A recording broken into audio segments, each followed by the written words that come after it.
Okay, go ahead and call the meeting to order at 6:02 PM. And if, Madam Clerk, if you would like to do the roll call.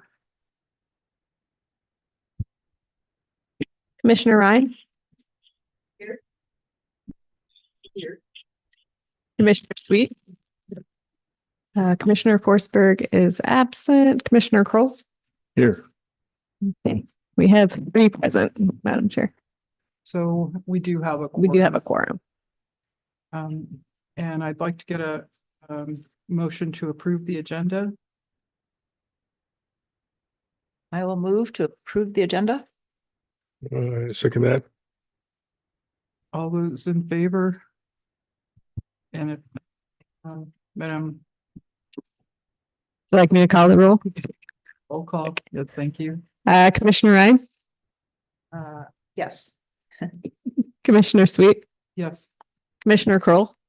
Yes. We have 3 yeas. Motion passes. And then the next item is D. If I could have a motion to approve the minutes.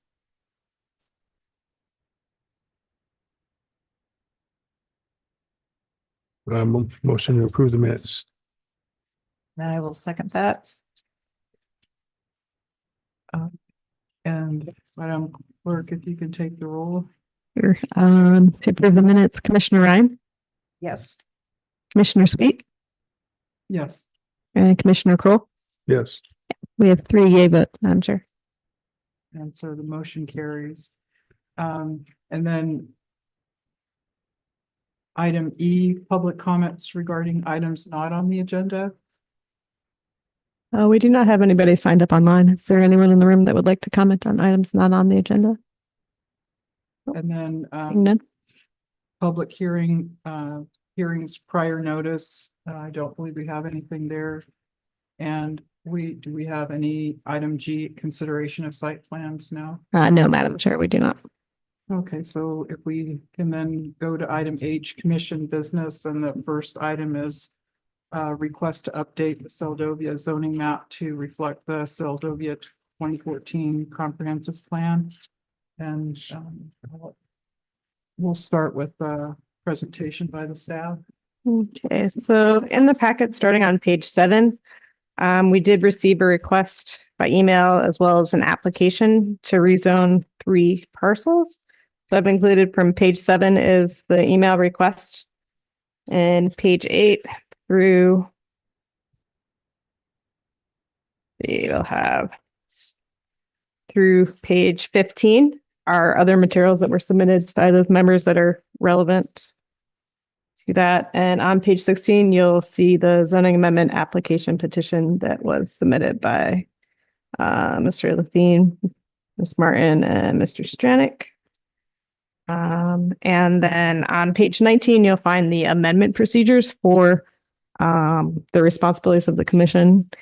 And basically, they're in chapter 18.97, which is on page 19. You'll find that there are a few different ways to initiate an amendment code. So this information is what was brought to us, and we're bringing this to the commission to see if we have considered this application complete, if there's more information needed, if you'd like to take it and introduce it as the planning commission. And what you're looking for is, in terms of evaluating the request, is in 18.97.010 at the bottom of page 19. And in section B, it'll line out what is needed for the application to be complete. And I guess I would turn it over to the commission for discussion on how you'd like to proceed. If you find the application complete, if you want more information, if you'd like to take it up as the planning commission, and the best way to move forward. I don't know if you have anything to add. So yes, I have a question on, can we formally accept the application, and then if we have questions on the application, can we do that today? And then if So I would like to do that, and then the next step in this meeting is for the commission to determine whether we accept it, and then we would hold a public hearing on this particular issue. Yeah, correct. If you find that the application has complete with the information that you need, then that would be put forth as a public hearing. And those procedures are actually in the packet as well for a different code here.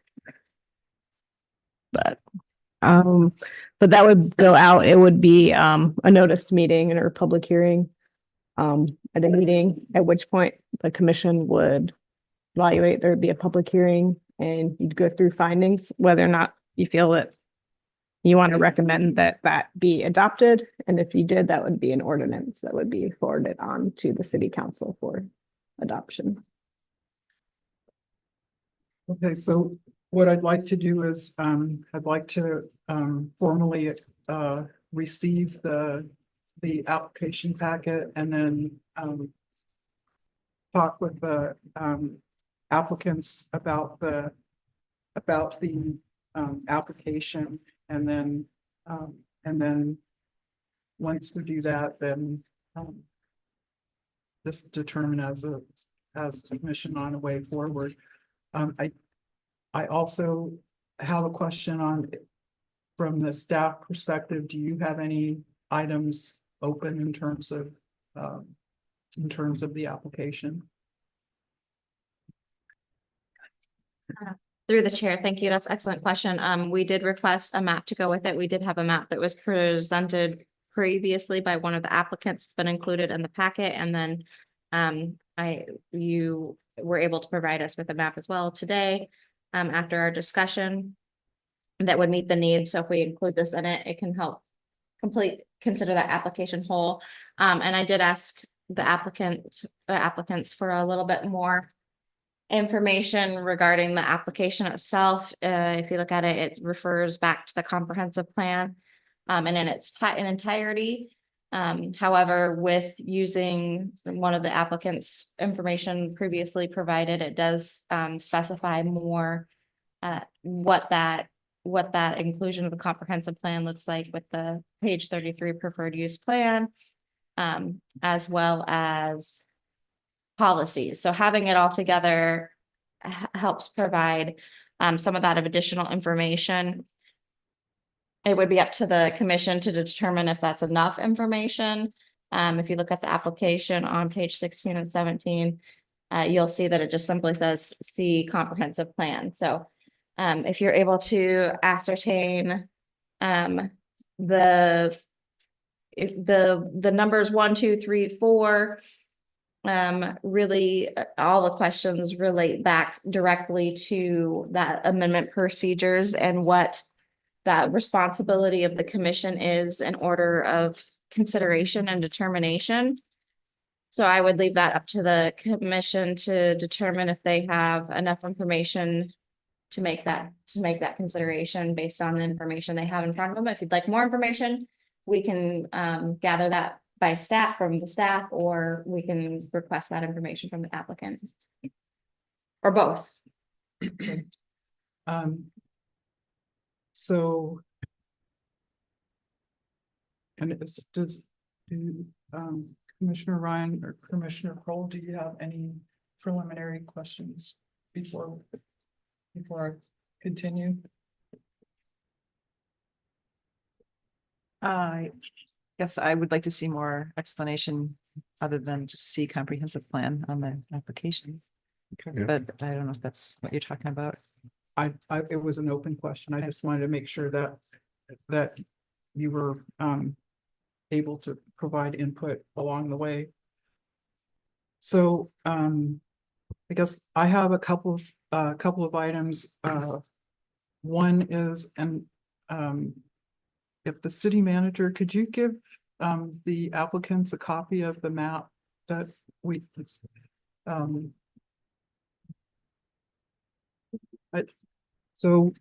The map that you provided? yes, one of the things that if you could just take a look at that. There's a couple of things in your application in terms of just technical, getting things technically correct. And so the map that was provided was a bit difficult to see. And so just if we go through a public hearing process, being able to make sure that people can understand what they're looking at, created a map so that it identifies just the overall city of Seldovia and then zoomed in on your lots and then provided a legal description of those lots. And then also a copy of the current zoning. So that way it's all, it just adds to what you're providing. So I didn't want to add something to what you had without your consent.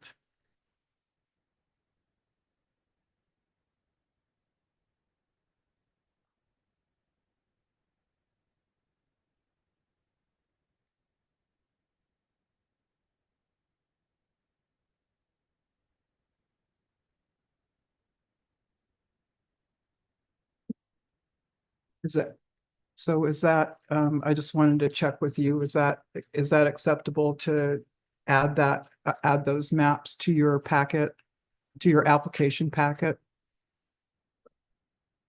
Okay. The the next item is on your specific request. You're requesting commercial marine, change from commercial marine waterfront. And right now it's commercial business district. So that needs to be corrected in terms of what it is right now. And the going to, I think is the waterfront commercial residential is what you want, right? So it just needs to be corrected. And that can be if that's acceptable to you, I can do that on the spot and we can, and move forward. Again, this is just making sure to set you up for success as we're going through this process.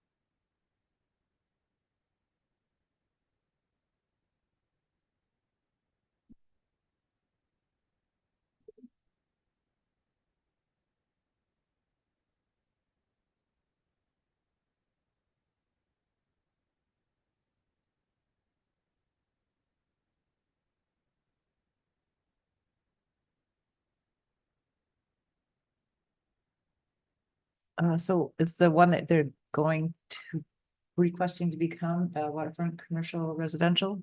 Yes. Okay. So it's going from commercial business district. So if we're going back in history, it used to be commercial marine and then it Oh. was changed to commercial business district. So everything that used to be commercial marine was changed to commercial business district.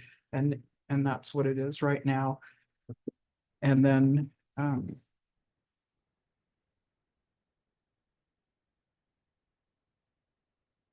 so that takes care of that piece of it. And then the next part is the justification and the proposed amendment. So I'm hearing from the commissioners that they would like more information than just referencing.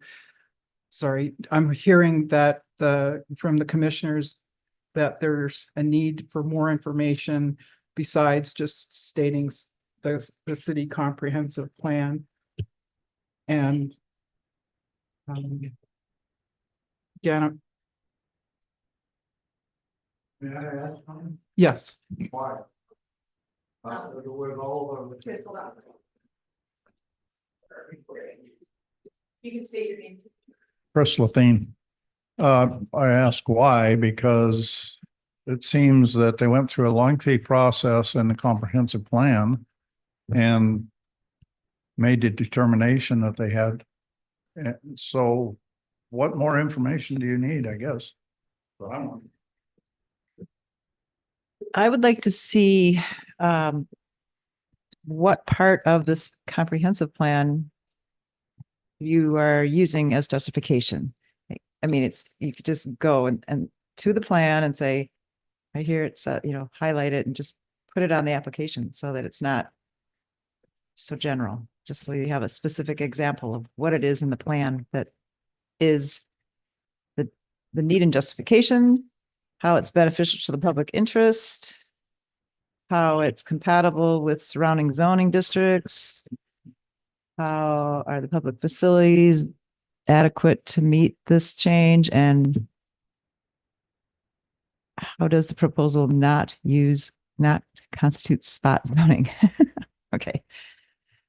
Yeah, it seems like it's going anti-spot zoning, but instead of just saying, see city comprehensive plan, just spell it out in the city comprehensive plan. It says this, or we know that there's going to be too much traffic generated if it's commercial use. So that would be detrimental to the established uses that are here. I mean, you could write statements like that into this application.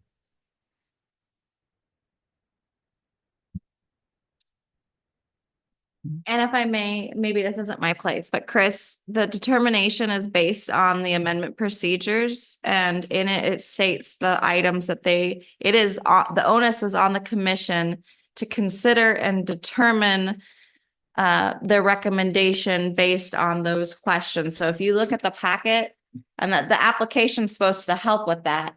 If you look at the packet under amendment procedures, that item B and the 1 through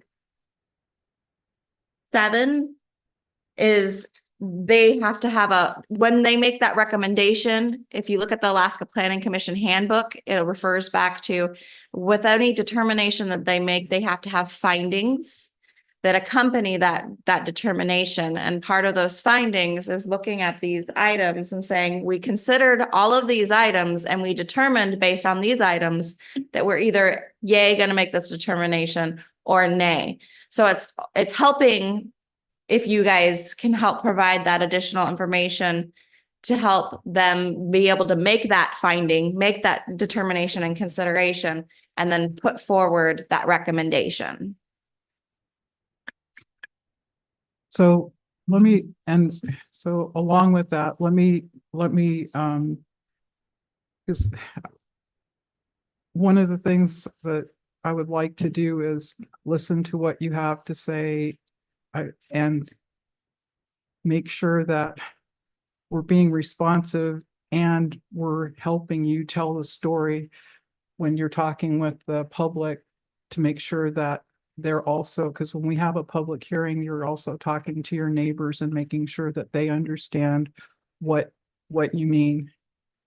One of the things that I did was I looked at the criteria, and so I'm just going to give you an example of, and we can either do it now or we can do it offline, and I'm happy to help to get this done so it will be effective and we can move forward, because I know everybody's time is precious and we also want to get to a conclusion. So in the amendment application, in the criteria that we have to use, there's one of the things is the need and justification for the proposed amendment. So we know that the 2014 Seldovia Comprehensive Land Use, the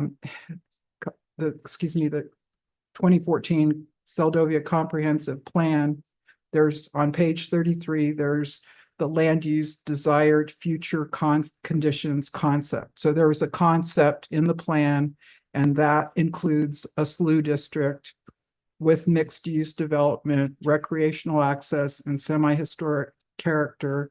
And the 3 lots referenced in the application are in the proposed expanded SLU district in the 2033 preferred land use scenario. So that's something specific that is supporting what you're asking for.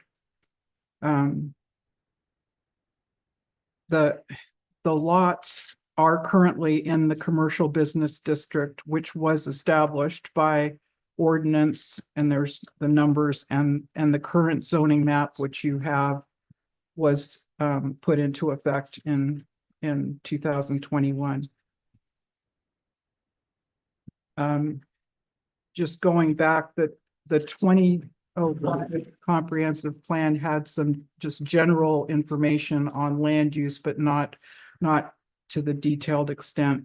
And then the most recent, the previous plan, the 1980 Seldovia comprehensive plan, the land use figure that you see on page 33 is from there. So that's where all this stuff is coming in, and some of it's quite old. So the plan that's in there is not the same as the zoning map that you have in your packet. So then the next item that we have to judge is whether the proposed amendment is in conformance with the comprehensive plan or will further the purpose of the plan. So the proposed amendment is in conformance with the 2014 Seldovia comprehensive plan. It implements in part the waterfront commercial residential district expressed in the preferred land use. It is consistent with the Main Street Center being between airport and Iliamna. So the goals in the plan have been focusing on between Iliamna and airport and not in the section that you guys are talking about. It's not consistent with the commercial business district zoning. So, and these are just facts, just information, and some of them support what you're wanting to do, and some of them are a different viewpoint. The effect of the proposed change on surrounding properties or the area. The current area has a residential appearance and would not be materially affected by the neighborhood and its borders on the waterfront commercial district. So, you know, again, this is the kind of thing that you're trying to express because it's helping to tell your story of why you want to do this. That's basically all you're doing, is telling a story to your neighbors about what you're trying to do. Let's see, the amount of undeveloped land in the general area having the same district classification as that requested by the proposed amendment. I don't know that there's any undeveloped land in the area, but the waterfront commercial is adjacent, and the commercial business, there's not, in terms of appearance, there's not that much difference. Will it be reasonable to implement and enforce? I think yes, it's not a material change to what's already going on in terms of just how we do enforcement. Will it promote present and future public health, safety, and welfare? It does not appear that there's a material change. Then the last criteria that we have to use is it in the best interest of the public, considering the effect of development permitted under the amendment and the cumulative effect of similar development on property within and in the vicinity of the area subject to amendment on the community, including without limitation effects on the environment, transportation, public services and facilities, and land use patterns. So it's unclear. There's benefits for having it be a commercial business district, and there's benefits. So, you know, if it were commercial business district, theoretically anyway, there would be revenue generated from that. There's also, but if you have waterfront commercial residential, there's also a potential revenue generated. So these are, you know, things that are potential. So this is just me as an individual, listening to what you all have said and looking at some of the things, but I think if you're telling this story, it's like, what's important to you? Why are you doing this? And being able to express it, and that's.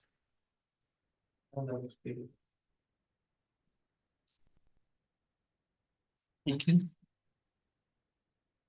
I think you, State your name, Jerry. For the record. Jerry Stranick, owner of 3 lots in the boardwalk area, and one of the lots is in this number 2. And anyway, so I think the comprehensive plan is very specific, from the past data and so forth.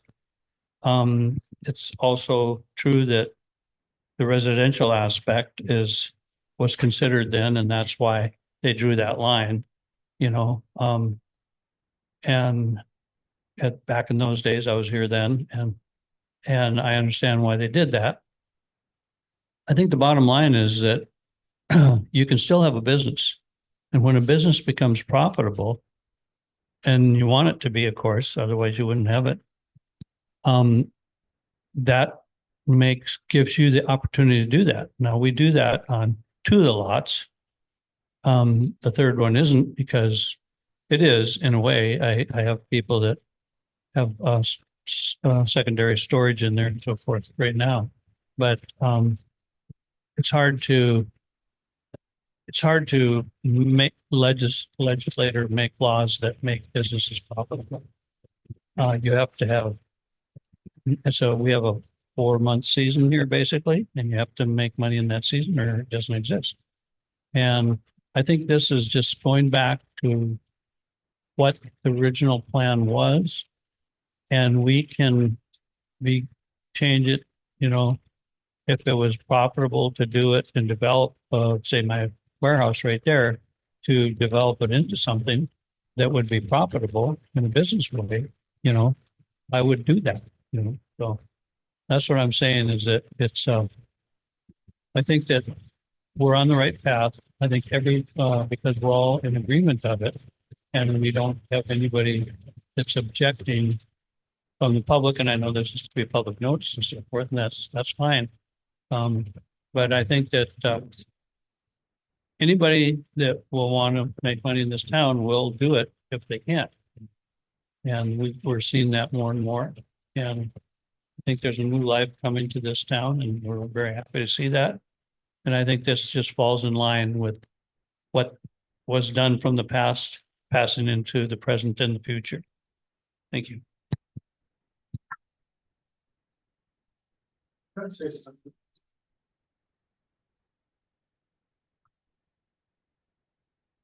It's Walt Martin, and I'm representing Leslie on this issue. She has the 173 Main. And I think the confusion for me is that we're calling it an amendment and a variance. And in our conversation, Randy, our last conversation in front of my house, I had thought we had agreed that I would talk to the borough as to the proper procedure of addressing this, and I did. I went in and I physically went into the borough, and I talked to a gentleman named Robert and a couple other ladies. And when I called him back, his response was, email the city, tell them you want it changed to match the comprehensive plan.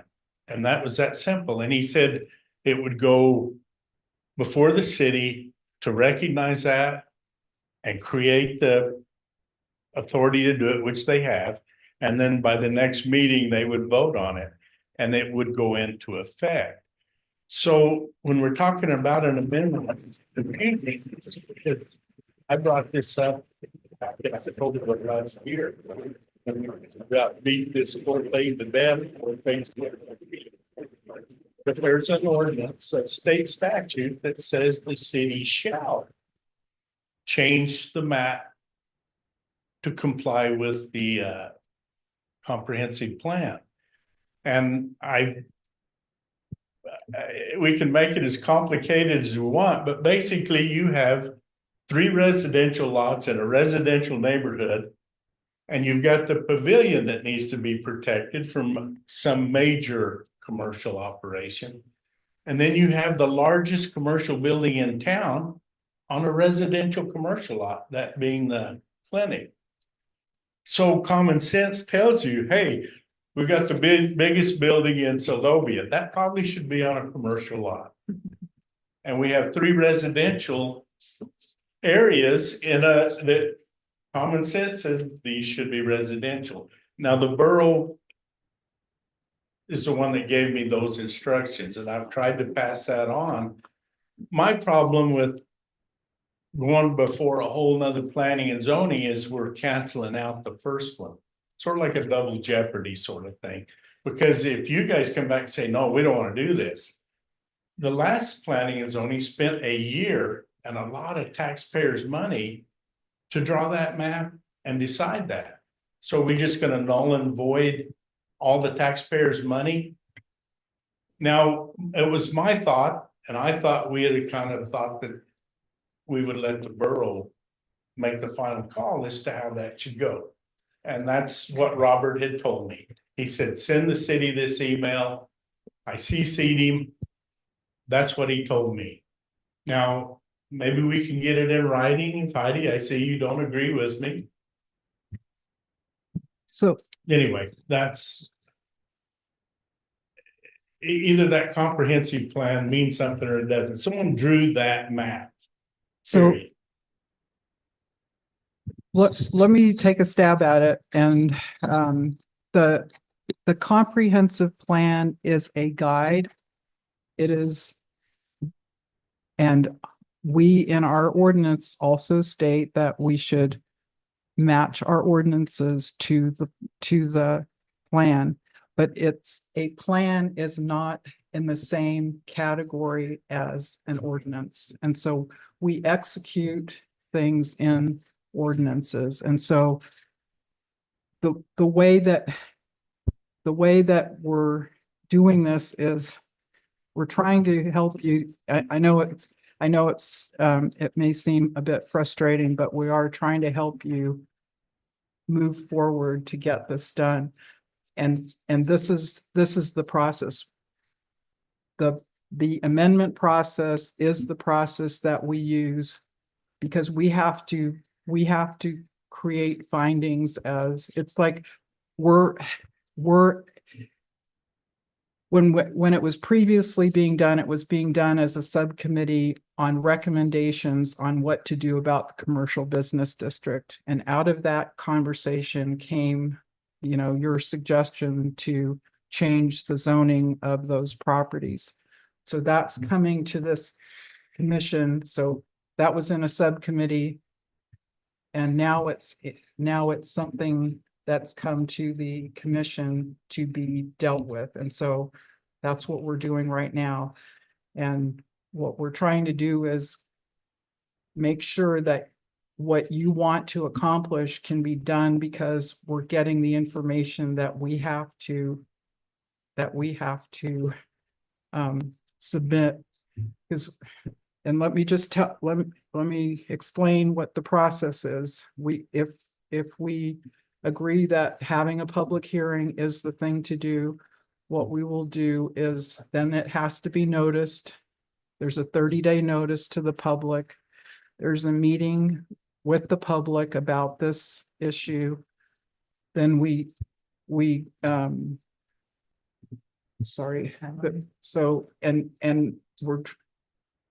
put together a preliminary calendar for this. So we would have a public hearing on it July 24th. We would have our meeting, our planning meeting on August 7th to have a vote on the findings, and then that goes over, and then an ordinance gets drafted and it gets sent over to the city council. They review it. They notice their public conversation on it for the next meeting, and then they vote on it. So it takes a while to get through all of that to get it to the city council decision. I'll stop there and then if the staff have any other input. That was great. I would just like to point out, because I keep hearing this thing going back to the comprehensive plan, and I want to say, as some working for the city and as the administrator here, nobody's saying that this can't happen.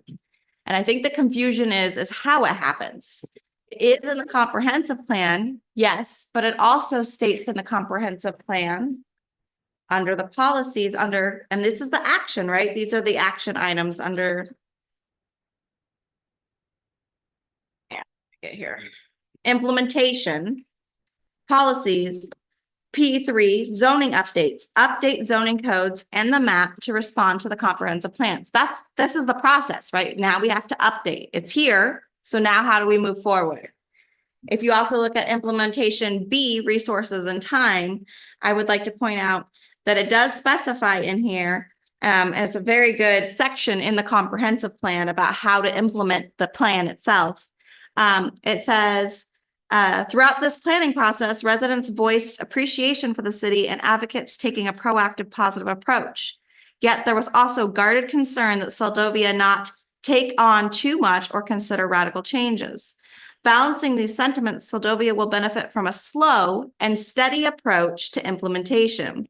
This includes respecting human and financial resource limitations and the need to build buy-in and test the waters before moving headlong into any major course of action.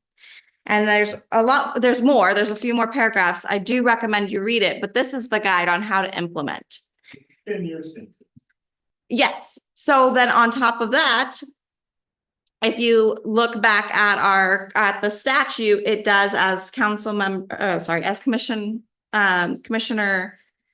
Sweet mentioned, it's and as you mentioned, in accordance with this is statute, land use regulations in accordance with a comprehensive plan adopted. And in order to implement the plan, the assembly by ordinance shall adopt or amend provisions governing the use. So again, we're going back to ordinance. And if you look back in our code through that process, it specifies, and this I've received from the attorney about a different matter very recently and provided to the council, that should the city council wish to consider amendments for planning, the next steps would be to refer those considerations to the Seldovia Planning Commission for approval or rejection. Per Seldovia Municipal Code 1808-030, all plans, plats, or replats of land laid out in plats and the streets, alleys, or portions of them intended to be dedicated to public or private use shall first be submitted to the Seldovia Planning Commission for its approval or rejection. So it's a long way of saying that while nobody's saying yay or nay, that this can't happen, we're saying that we have to move through these steps in order to get to the final verdict. And it very much includes the public process. If you refer back to the Alaska Planning Commission handbook from the state of Alaska, it talks about those findings, and I'm happy to provide that book to you. And it states zoning map revisions, and again, goes back to having that process to go through. So I understand it's frustrating, and I hear the chair saying that they want to work with the applicants on this to move it forward. But it's the public process is important, and it's important that there's a public hearing and that people are able to provide input. It's important that there are findings that justify the change itself. And then it's important then that it's adopted through ordinance. And those are real key pieces throughout this process that we're trying to make it through. I think one thing that you said that word ordinance. You know, that's the funny thing about the English language. It means a lot of things. When you look up the word ordinance, it means by decree. The public hearings have taken place, a year of them. A lot of money was spent to come with those decisions. And when you look up the word ordinance, it says decree. If the mayor says, I decree that we change these 3 lots, he has the authority under that comprehensive plan to do that without any further ado. If I said, no, I don't want my lot changed, he said, too bad, Walt, I'm changing it. I have the authority under this comprehensive plan. That's what the law says. And if you look up the word ordinance, it says by decree. Now you can add your ordinance to it and add 100 other things. And I really don't want to argue this point because I've really studied it pretty thorough. And to be honest with you, till I brought it up, no one even knew it was in the comprehensive plan. And I can promise you, I have studied it considerable. Through the chair, I don't want to get in the back and forth, but there is in statute what an ordinance is and that it does require two public hearings and how it's passed. And I can provide that to you if that helps. But it isn't as simple as just saying it can be done. You mentioned, Randy, that, or Commissioner Sweet, or anyway, about you would work with this group and try to fill in the blanks of what we think, what you need to do to make this right. And I would be willing to work with you and do that too, you know, because there are specific things, and I know you have specific responsibilities to you can't just come in and wave the magic wand. You have to back it up with reasons and so forth. So I think rather than getting into bickering, let's just see if we can work in the same direction and get it done. And if my compadres can agree to that, then that's what I would say is we just have sort of a review of what you want to hear and what we can say to complete that. So I'd like to just check in with the other two commissioners. What I would suggest is if we can work together and if we can get things in order for, update the application so that, the descriptions are correct and all that, and make sure that the story that you want to tell is actually conveyed in the application. And if we can get that done by the end of the week, then we can be on track to get it into the public hearing. And we have to agree that we will have a public hearing because that's not my decision to make alone. And so then we're able to proceed, and because it could be that by the end of August, this could be done if it's agreed upon. So it's a bit more time, but it's not forever. So what I would like to do is Commissioner Ryan, can you give us your advice on what your thoughts are in terms of going forward? Yeah, it seems like the application has these specific questions. If you answer them, then it will answer the criteria that's in the guideline of that, what the needing these, you're applying for anything, they have criteria and you have to tell them why your project is the best and not just expect somebody to pull it out of here, because that's why it's on the application.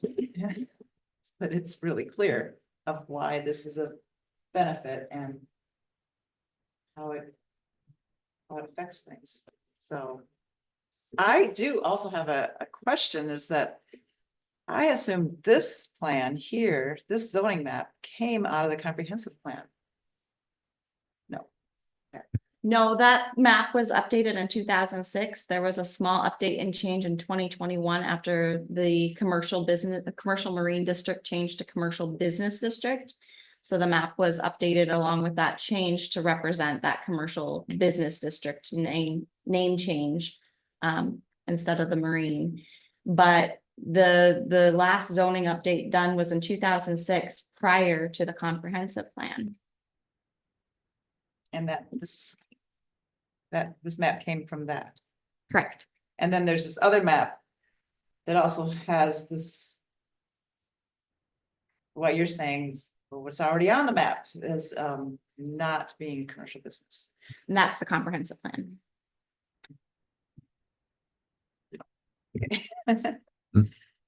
Anyhow. So the comprehensive plan is something that occurs at a point in time, and so that is, our comprehensive plan is 2014. Whatever's in there is basically static, but our ordinances and our municipal code change, and so Yeah. time passes, and so our most current map is in title 19 or title 18. 18 for the zoning map, and that's what our map is today with the current districts. So. And then Commissioner Kroll, Yeah, it's all laid out here on page 19. What needs to go in the amendment. It.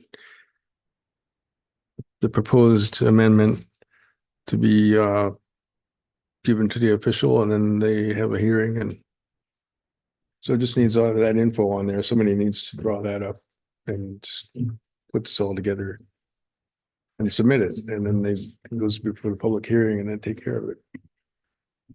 so if we can get, from your perspective, if we get the application updated, you are okay with proceeding with scheduling the public hearing? Oh, yeah. And we're not being compensated with taxpayer funding for this, so So, as a point of order. So what I'd like to do is, I'd like to make a motion for the commission to approve moving forward to a public hearing, to scheduling a public hearing upon receipt of the updated application. And Madam Clerk, if you could call the roll. Or I'm sorry, I apologize. If I could have a motion to that effect. I will move that, what you just said, that we would schedule a public hearing. When we get the completed application. And could I have a second? Yeah, I second that. And Madam Clerk, if you could do the roll. Sure. Would you like the motion restated or? Sure. Okay, so the motion on the table is that move that the commission will schedule a public hearing when they receive the completed application. And I guess just to reiterate, I will work with the group to get that done. So all those in favor? No, I guess apologize. I'm just, if the clerk could call the roll. Commissioner Ryan, Yes. Commissioner Sweet, Yes. and Commissioner Kroll. Yes. We have 3 years, Madam Chair. And then you guys will get in touch with me, or we'll figure out what a good time to meet is, and I'll bring my computer and get it done, and we can move forward.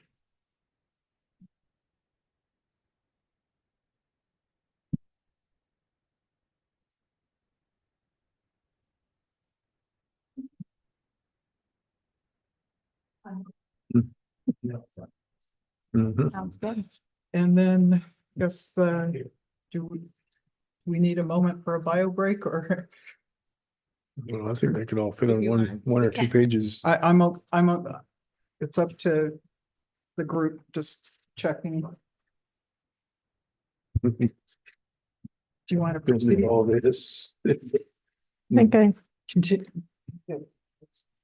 What? Okay, so the next item is the commercial business district to review and take action on the recommendations. Yeah.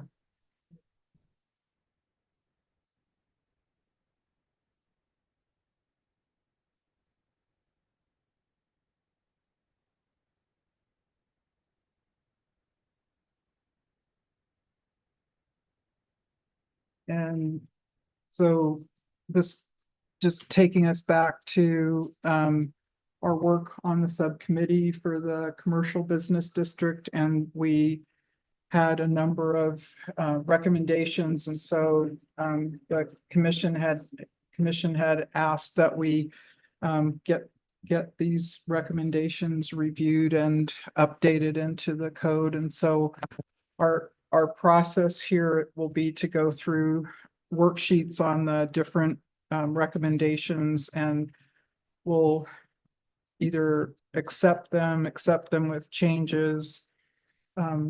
If they're accepted, then the staff will note it, and that will go into our draft ordinance.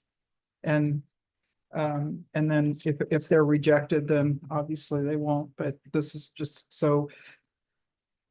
Just as in our previous conversation, the way that decisions are executed, because we're an advisory body and we do not have decision-making authority, we have recommendation authority.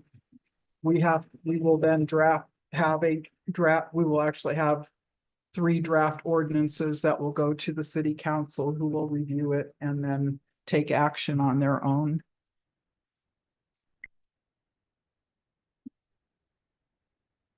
So if we'll start on page 23.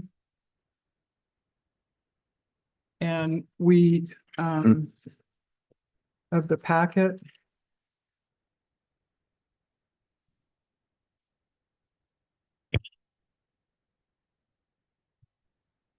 And these are a few administrative that are fairly straightforward. We actually have already done A1 that's already drafted.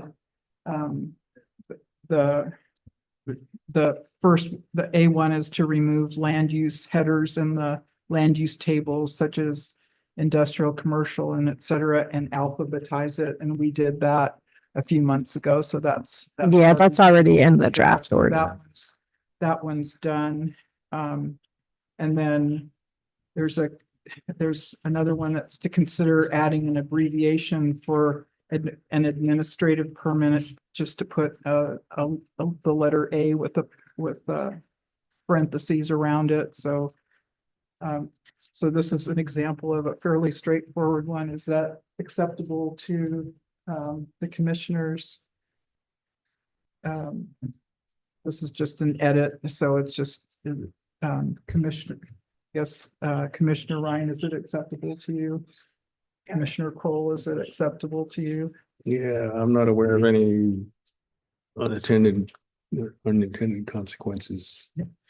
And this is Commissioner Sweet, so also that's acceptable to me. So within our process, that can go ahead and be adjusted in the land use table. And then the next item is to consider including NA or not applicable in the land use table and land use key. And so Commissioner Ryan, is that acceptable to you? Yep. And Commissioner Cole, is that acceptable to you? And this, Yes, so. okay, and then this is Commissioner Sweet, it's acceptable as well. So given that change can also be added to the draft ordinance. And that's the change of adding not applicable on the land use table.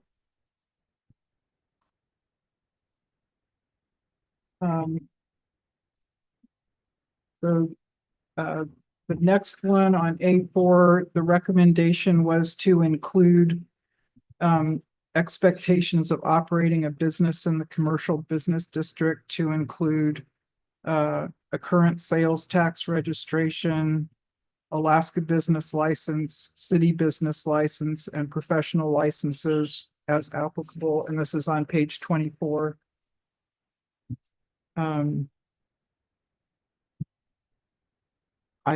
I believe this would go into title 18.044, but I'm not sure. Yep. I'm not sure exactly where that would go. You know, I think it may be a numbering issue.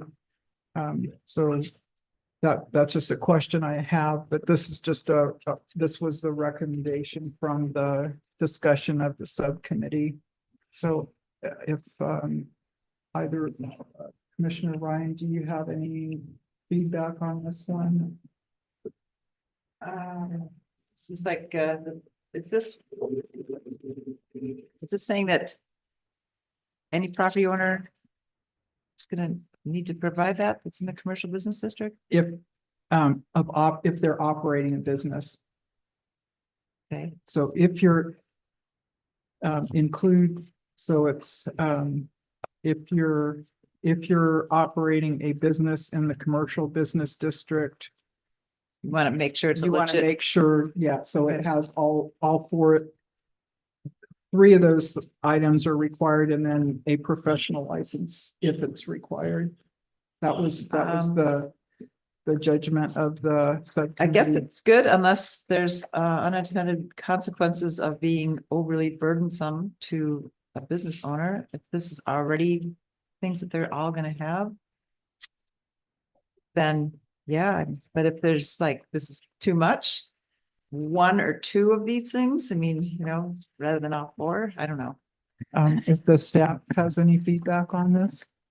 Yes, these are things that are already required for operating a business unless it's a nonprofit. And so there could be language in there that includes, you know, what some of those differences are, or that, you know, the expectation is that they will follow the state of Alaska, Kenai Peninsula Borough, and city ordinances, which may include the need for provision for these items.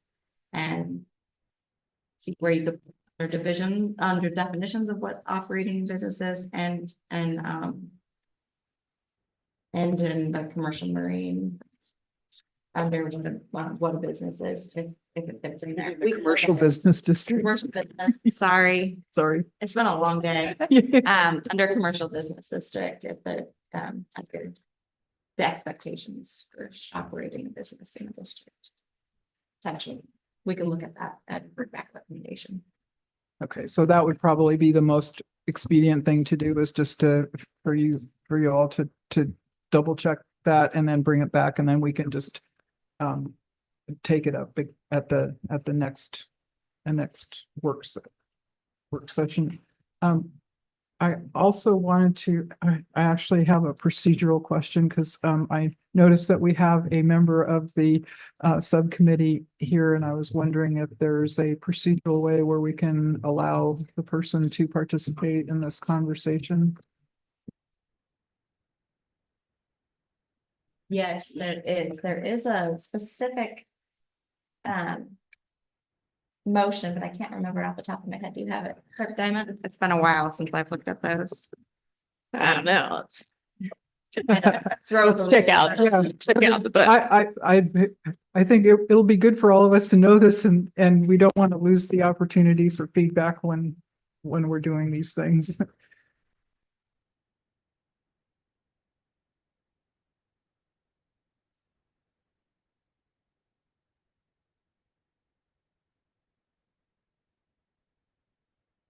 While you're doing that, we'll just go ahead and I'll continue on to the next item, which is define occupancy, evaluate for consistency with Title 13.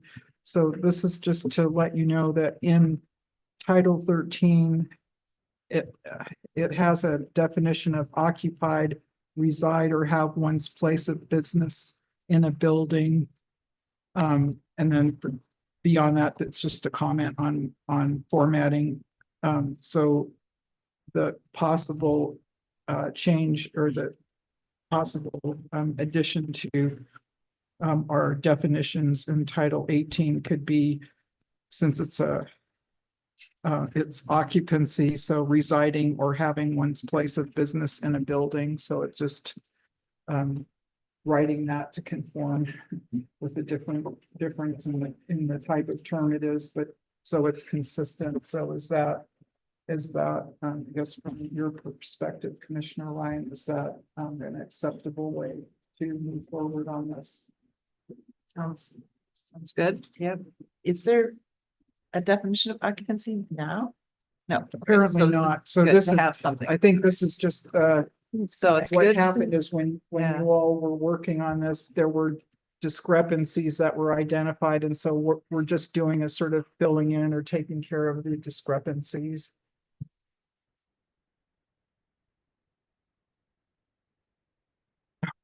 Thank you. So I'm going to take one pause here, and I guess I have the answer to the Jeopardy question is a motion to suspend the rules. So what I would like to do is have a motion to suspend the rules, and if I could get them, I guess. Sure, I will lovely make a motion to suspend the rules. That's where I'm at. Like, I could just do that in life. No? yes. Commissioner. Second. Well, thank you. I guess I'll take the roll. So Commissioner Ryan, all those in favor, Commissioner Ryan, Yes. Commissioner Sweet, yes, Commissioner Kroll. Yeah. The motion carries. Thank you. So More rules.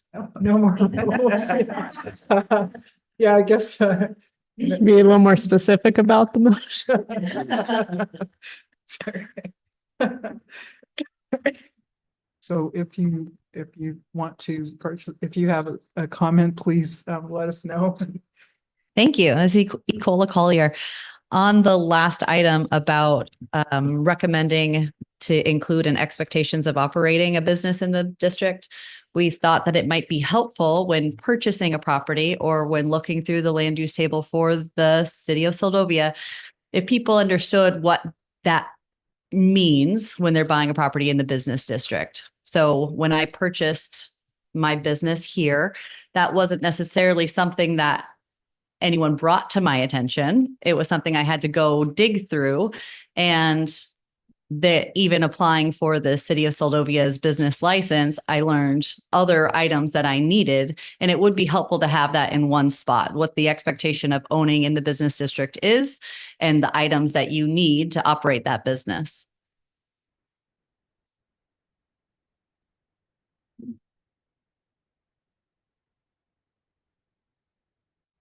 So on that one will be reviewed and then we'll bring back to us and then we'll continue forward with our conversation on the occupancy. And so I'm sorry, I don't understand this whole occupancy thing, but what are we doing? Are you drafting resolutions or something? what it is there, it's a term that needs to be defined in the Right. code, and it's not in there right now. It's in one section of our municipal code, but it's not in our zoning code, and so that's why it has to be added in the definitions. And so that's what we're doing here.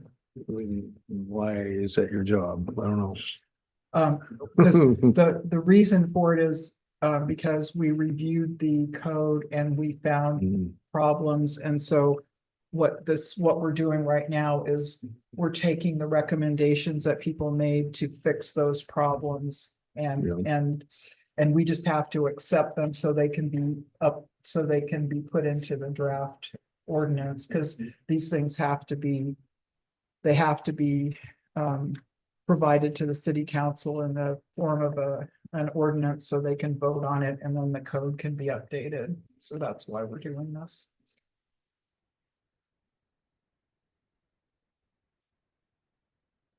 where does it say it has to be in the form of an ordinance? In order to change okay, so we have the municipal code, right? Yeah. And each part of the code focuses on a different area. And as the planning commission, we focus on the zoning code, right? Mhm. So we've had an effort to update the zoning code. And so that's what we're getting is the result of the work of that subcommittee. In order for the code to be changed, the city This guy council, right, in Yeah, order but- for the code to be changed, the city council has to receive an ordinance, a draft ordinance that they can review and vote on. And then once they do, then the code can be changed. So we're in that process of. Well, I mean, all I see is that there's an application. No, That's it's not, application goes to the public it's- hearing. it's not the application for an amendment. Yeah. It's a similar, you have to use an ordinance to do that as well to the city council, but in this case, it's a change. Because that's also a change to the code. So yes, it's a It's an similar. amendment situation. request. It doesn't say anything about, it doesn't say This anything is, about. this is an amendment process to a zoning, it's Yeah. a different. We've moved on to a different agenda item. So we're on to the Okay. commercial business district subcommittee, which is also, we're working on a draft ordinance as well. So it's a different ordinance and a Right, different okay. specific Okay, topic. so we're working on updating, So I haven't been working with the subcommittee. right, and so this is the result of the work of the subcommittee, so this is new. This is the first time we're going through these worksheets to, because we're reviewing them and we're accepting them or accepting them with a change or rejecting them, but that's what we're doing right now, so. So in this case, we have and that's the occupancy definition was needed, and so we brought forth one. And so at this point, have we voted on this one or not? No, but sure, see, this is the definition that's in Title 13. That's where you Correct. drew that from. So, I just, because one's a verb and one's a Mhm. noun or whatever, I don't, at any rate, so I just adjusted the verbiage to match the term. But use the same, so it would be consistent from the Title 13 to Title 18. Okay. So Was is there that- any discussion on that? Is that okay? Is that? It just seems like so much micromanaging what people can and can't do on their land. No, this is just about moving through the process. Yeah, this is about clarifying the code for everybody in general, so that it makes it easier and more understandable. We're just kind of doing it piece by piece. Commissioner Kroll.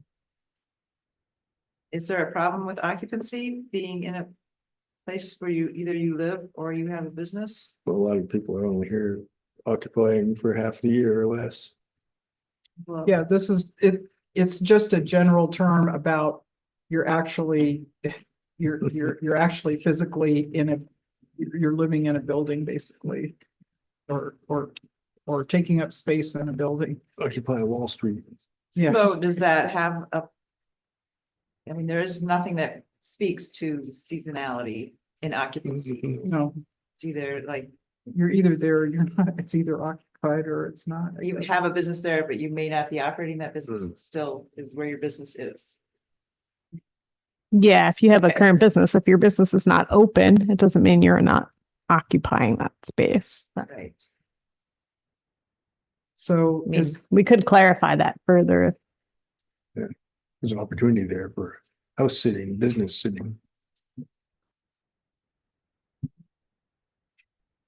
I guess you would still be occupying it, right, though, if Mhm. you. maybe that would be good to add that a little bit of clarity. So I have a comment. Sure.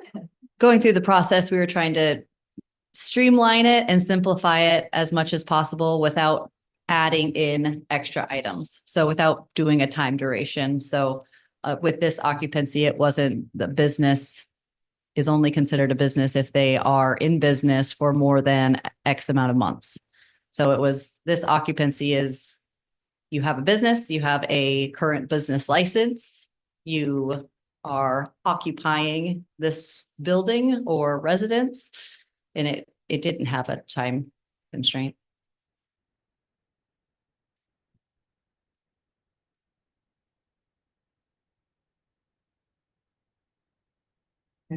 Any further questions or comments? Do we want to accept this or do we need to do anything else? If that's gonna come up over and over again as a Yep. question, maybe it would be good to just state it, that it does not have a time constraint. Okay, so and I'm asking because I'm Okay. asking, I'm actually asking because I want to know, like, if we need to do something. I want to do this so it's proper and it's helpful, so Yeah. if it, and so are you saying that on this definition without any time constraints at the end of this, is that gonna help? I'm not sure that would. Residing or having one's place of business in a building without time constraints, is that clarifying? No. Okay, so, I don't. Take another sentence. or two. Irrespective of seasonality, maybe, or yes. Residing or having one's place of business in a building. for any length of time? Or every year. Or any, A minimum of 6 weeks, no.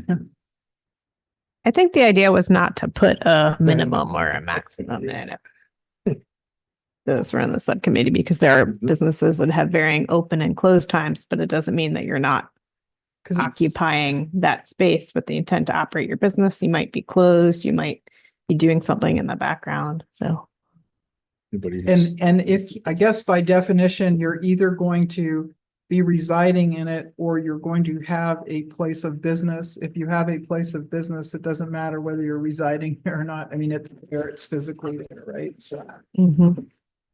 Yeah, I think it's the confusion is having one's place of business in a building, whether that implies that that is an active and operating, open to the public business or not at that time. And how to clarify that so that it makes sense.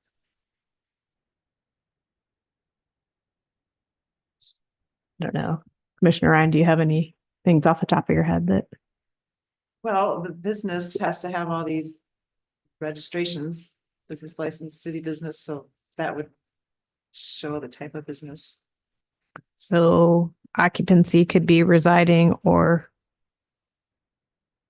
operating one's place of business in a building. Referring back to the operating a business definition that we're gonna come up with. Yeah. So I guess one of the things that I think that was asked for was to be consistent with Title 13 also. So if perhaps we need to, I guess, if staff maybe want to look at this in terms of what might be helpful, then we can revisit this. Because I guess there's two things that need to be done here: clarity and consistency with Title 13. And then if there's a change, then does that mean that Title 13 would need to be adjusted as well? And so we'll just leave it at that then. Yeah, we can look further into making sure that those align. And to make things really interesting, the next one, Sorry. home occupation. Would it be acceptable with the commission if the occupancy definition referred back to the international building codes, which are the standards that we use, because they do have classifications and use laid out based on for occupancy based on several categories. I think it would be a lot to include them all. But let me pull up what those are. So, and we do in Title 17 refer back to the International Building Code, but occupancy based on assembly, business, educational, factory and industrial, high hazard, institutional, mercantile, residential storage, utility, and miscellaneous. And for instance, assembly group A occupancy includes among others, the use of a building or structure or a portion of the gathering of persons for purposes such as civics, social or religious functions, recreation. So it's not really giving it's the purpose of the building. It's not really stating what the intended use of the building is not.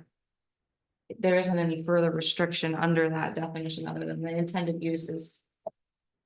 For instance, under our definition for either residential or business, if they're using it for residential or business, then they're occupying that space in that capacity. But we could refer it also back to the International Business Code. For that classification of the house and use. I think it's a little more confusing. I don't disagree. I'm just. I guess what I would ask is to stick with the intent that the committee had, because basically what they had said was to keep it consistent with Title 13. And if there's something that needs to clarify it, that's, because this is fairly succinct, and I think if we could keep it to keep it succinct, that may, because I think this might just be more of a high level.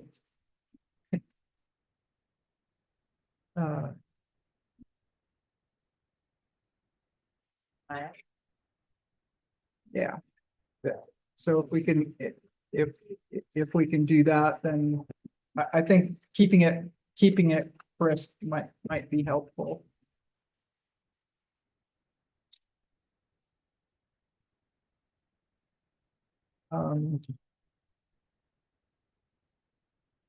You could just add the word engaged in business or residence.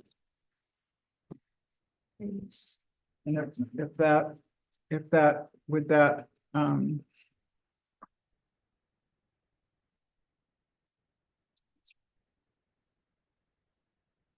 Yeah. My note that I had was residing or operating one's place of business in a building. but is it also true, I guess, would the term operating cover your business may be active for 4 months, but you're still considered operating your business because you have your business infrastructure in your building? Yeah, so if we're putting into the definitions operating in the commercial business district, we could refer it back to that. Those conditions that we're putting in there. So are you saying residing or operating? Residing or operating one's place of business in a building. Then operating would refer back to whatever constraints we're putting on the expectations, if we put that in the definition section as well. And I guess from a plain use of the word operating, that seems like an activity as opposed to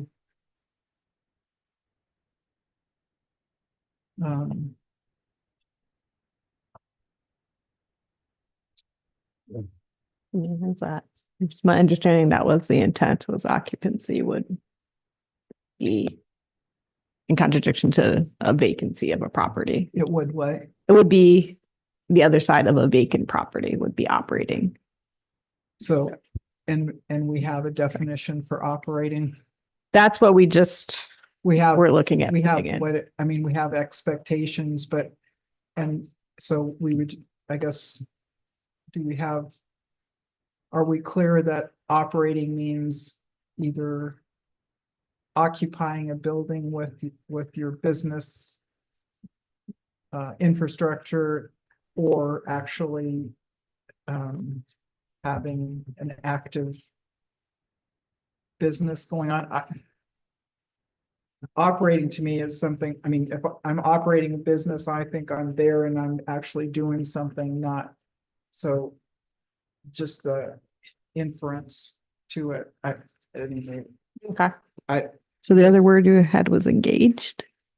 I like the idea of tying it all together, but let's see. maybe operating, or at least some portion of time. Yeah, Just- so I But you have guess, all these licenses. You wouldn't have all these licenses if you weren't planning to operate at some part of. right, One of the issues that we kept coming up with was how do we have businesses in the commercial business district and not make them be in business, but how do we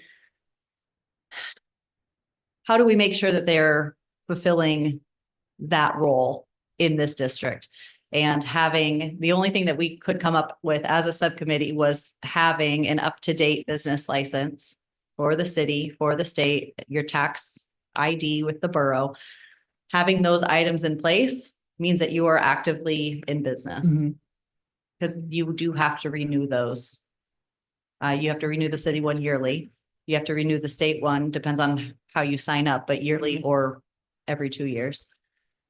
And that's the only thing we could come up with as a subcommittee to show that you are actively participating in your business.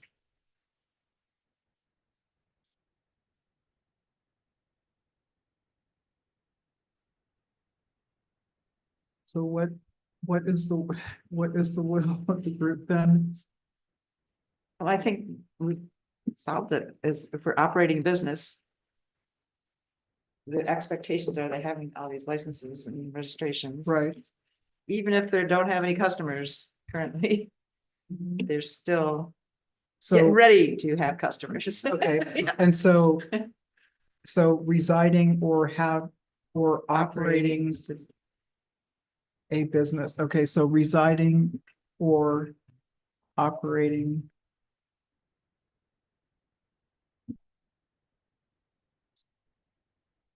So residing or operating a business in a building.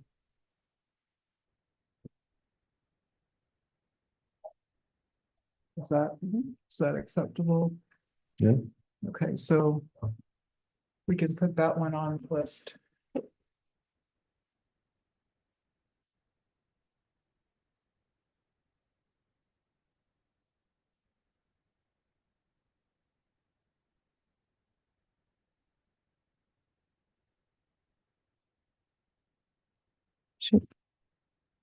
On the next one, it's home occupation, and it says the recommendation, and this is on page 26, it says evaluate and simplify the definition for home occupation, keep as secondary use in commercial business district. And what we have now is the definition for the home occupation currently. Home occupation means any use entirely within a dwelling or accessory structure and carried on by the occupants of the dwelling, which is clearly incidental to the use of the dwelling and lot for residential purposes and does not change the character thereof. It shall not cause any noise, odor, effluent, smoke, dust, vibrations, electrical interference, bright or flashing lights, or other objectionable conditions which would interfere with the quiet enjoyment of a residential neighborhood. A home occupation shall not include automobile or machinery repair, welding, sheet metal, or other similar activities, and shall not require regular or frequent delivery of goods or materials of such bulk or quantity, nor the parking of customer or client vehicles in numbers or frequency over and above the normal traffic associated with the dwelling as a residence. It allows for one exterior sign and display or stock in trade is limited to local articles and produce. That's really long. Yeah.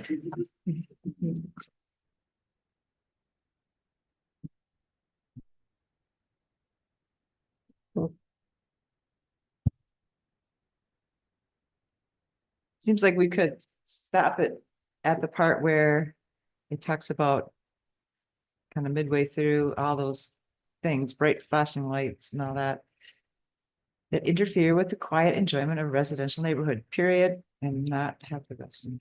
And then cut off the part where it starts saying that it shall not include automobile or Yeah, because I machinery mean, repair. if you have automobile repair, then you're gonna have smoke and effluent and odors and noise, right? Although the traffic associated Is that covered elsewhere? There's in the land use table, there's a part of it that,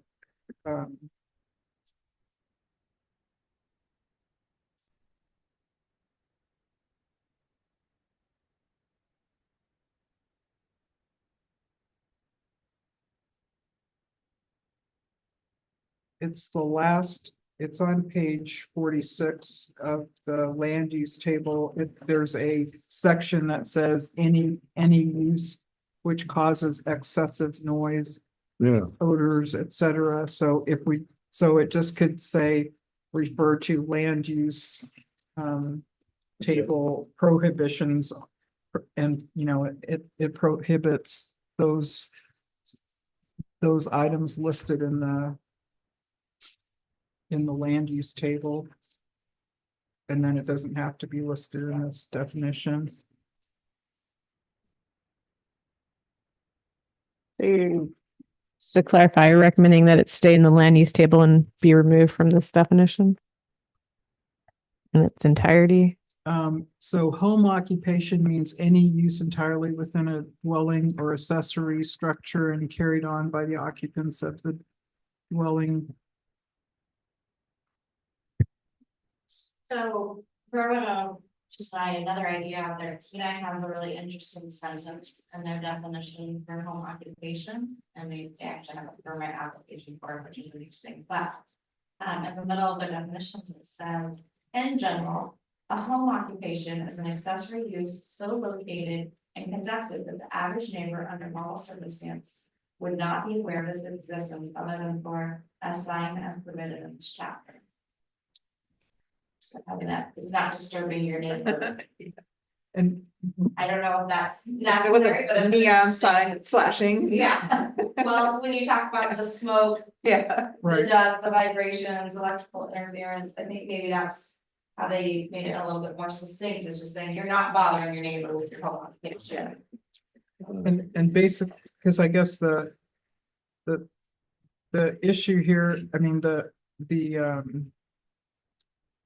definition is that this is actually talking about co-locating a business in a home. Is that correct? Correct. Because it seems almost like counterintuitive, like, because you're normally, as a person, you're occupying your home, but if this is a business occupying a home, Like you had an office. yeah, or- yeah, Like my right. people sew stuff. and stuff. So, Yeah. so a home occupation is referring to a business in a home. And so it's like, maybe there's two parts to this, is there's a business in a home and that business cannot Interfere. with neighbors. interfere like with the neighbor. I mean, then it could just go, and it just needs to comply with that particular thing. And then, because everything else, if you do that, then you're not going to be doing all the rest of this. I mean, I mean, if we're trying to keep it simple, that would seem like that would be, does that like work for everybody? You could even add a last sentence that says, please reference the table for, Prohibitions? well, for land use. businesses that are like in the land use table, you have where it's marked what you are allowed and are not allowed to do. Permitted and or non-permitted uses? Sure. Mm. Yeah.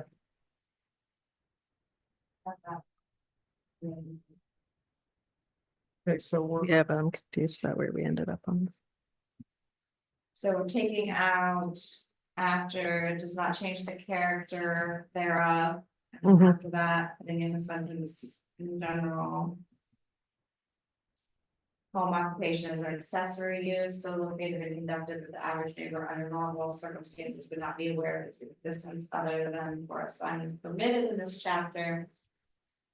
And then a sentence with language that says, for more specifications of land use types permitted in this district, see land use table.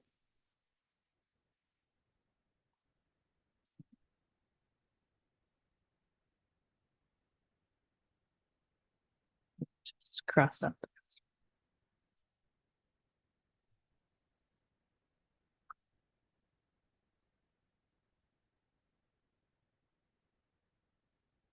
And that's acceptable. Yep. And that's acceptable. Yeah, I even just refer to the land use table. Okay. Keep it simple. Amen.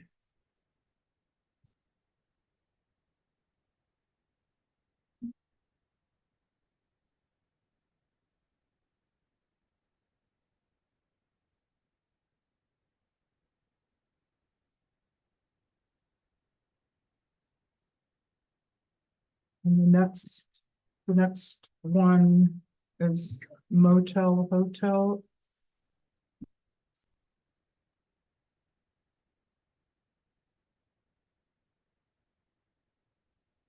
And right now, so the recommendation was to combine motel and hotel, and the current definitions are listed in the worksheet there on page 27.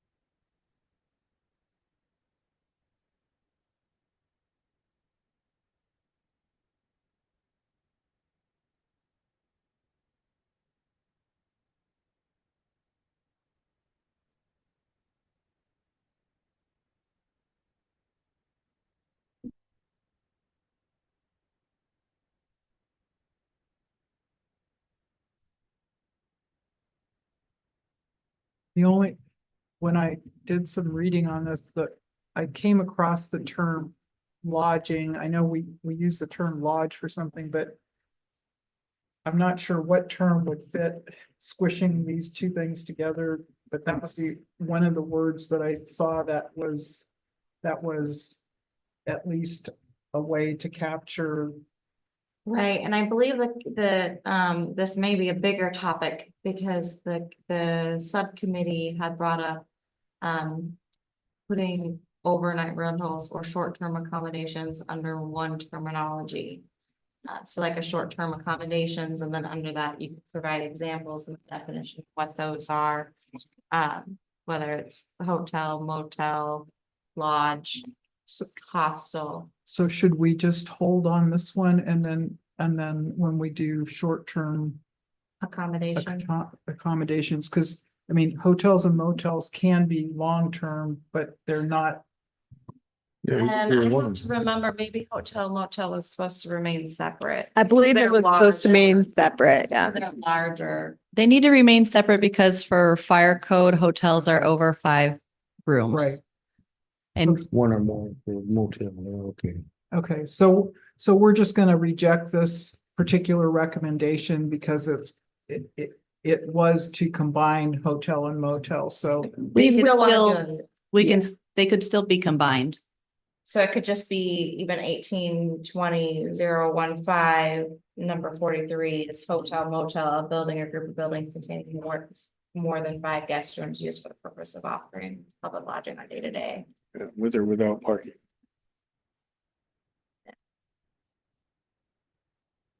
I think there was a good combined definition in the Seward code. if I Okay. remember. They're substantially similar, except for the number of buildings and the parking.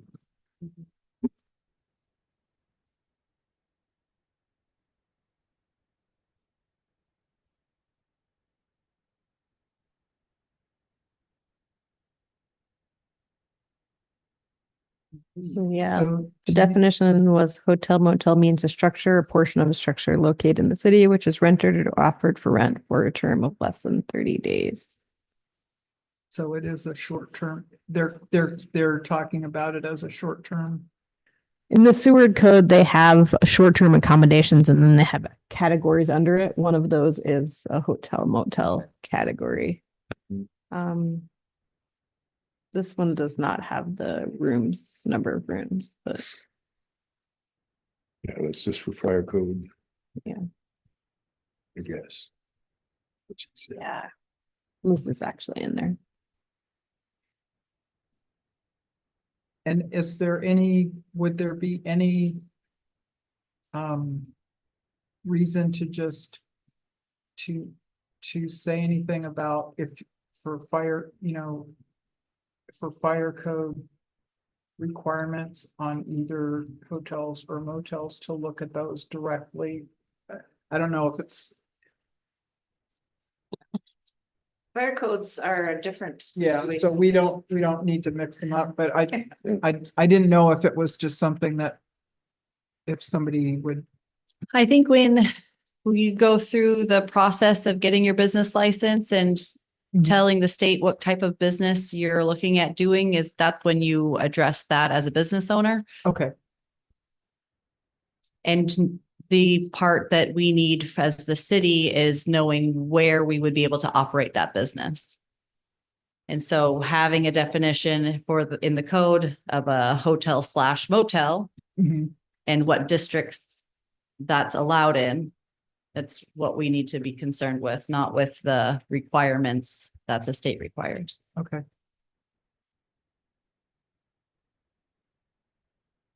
My suggestion might just be to do hotel / motel with the hotel definition and do away with motel definition altogether.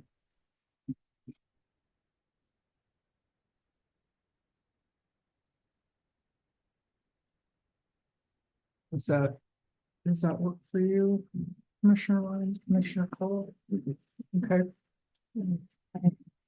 Just to clarify, we're gonna combine hotel motel and just use the hotel definition.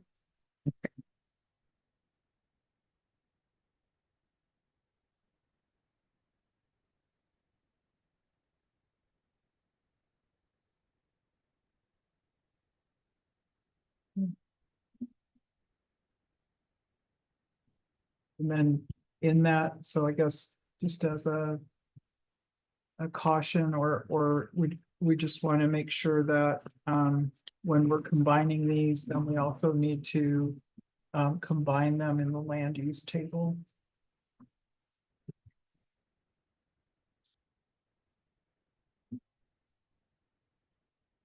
They already are combined in the land use table. So Okay. that was motel, hotel, Okay, 5 or more units considered to be. motel, hotel. They're already combined within that. okay. So just use that. It's another random success now. Yeah. The next one is on page 28. It's there was a request to include a bed and breakfast. And this is an example. There's a proposed change and it's an example out of the Seward. So an owner occupied and operated single-family residential dwelling where lodging with a meal is provided for compensation on a short-term basis. The term does not include boarding houses and separate apartments, which are leased on a month-to-month or longer basis. So that's just a definition. So if that, I'm not sure what your thoughts are on how we might do this. Did you have some idea on that? Similarly, for licensing for bed and breakfast, it's a different category than just having a short-term rental. Just like hotel, you have to meet certain requirements on the state level. So that's why it's still in its own category. Okay. And that's why we wanted a definition for bed and breakfast.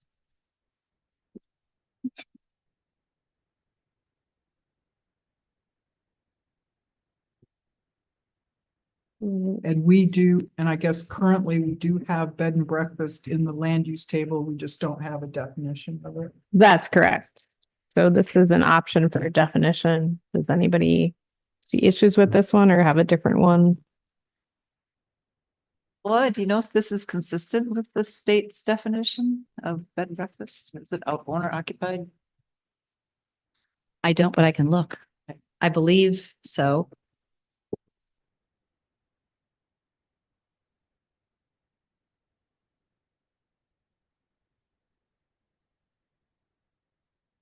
Well, while she's doing that, I just, wanted to let you know that on the following sheet,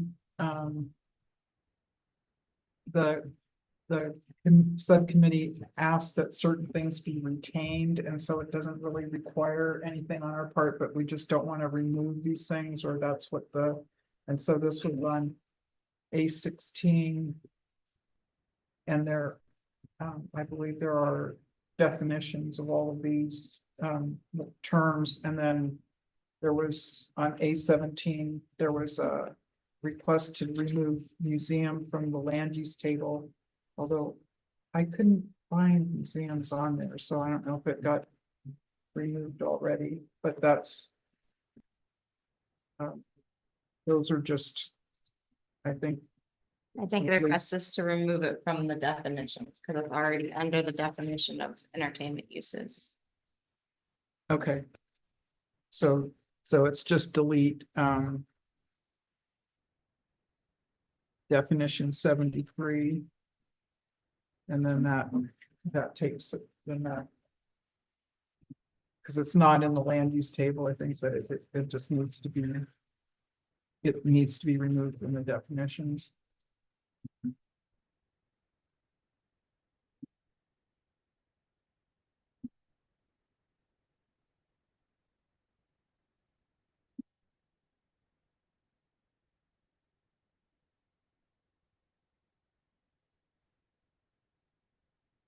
So, from the standpoint of the commissioners, Commissioner Ryan, on the key terms on A16, are you good with those? Just leaving them in, for what the. Yep. And the Commissioner Cole, are you okay with that? These are just on A16, it's just, they ask that these terms be retained in the land use table. And so.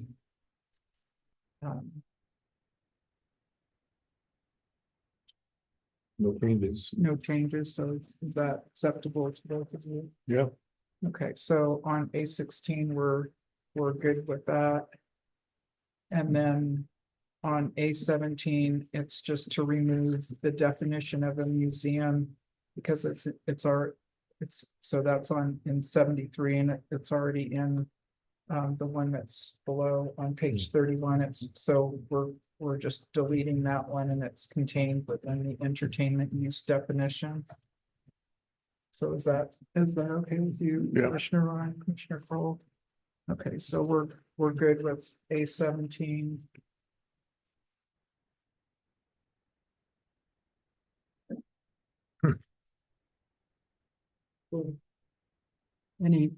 Were you able to find a definition? Or an answer to the question on the state? So from the state's perspective, you do have to go through a rather lengthy application process, but they do have a brief definition. It's public accommodation, no food permit, 12 guest rooms or less, and 24 or fewer guests are accommodated per night, and only a complimentary continental or cook and serve breakfast is served. They do have exemptions and exceptions, whether it's owner occupied or not. The more traditional definition is owner occupied. Yeah, so I guess that's more of a decision of what we want bed and breakfast to mean in our code. I'm looking at this handbook on requirements. It's quite. Yeah, it's extensive. It's a lot. So we should probably. I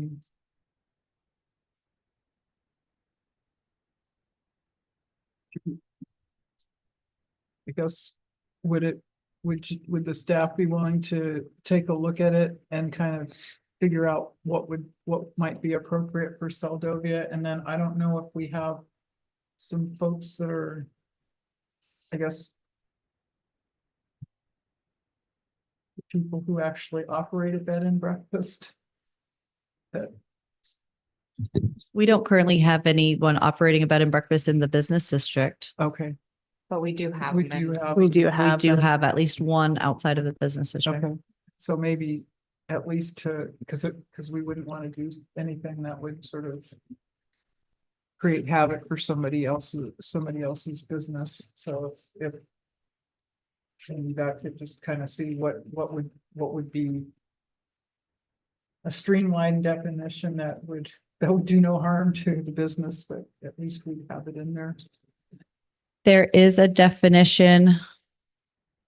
I'll have to reference where it comes from, but section 3490 500. Bed and breakfast means a place of lodging where rooms within a 22 single dwelling unit are provided to transient guests by a resident operator for a 23 prearranged fee, for a prearranged fee on a daily or short-term basis. And this is from the Alaska State Legislature.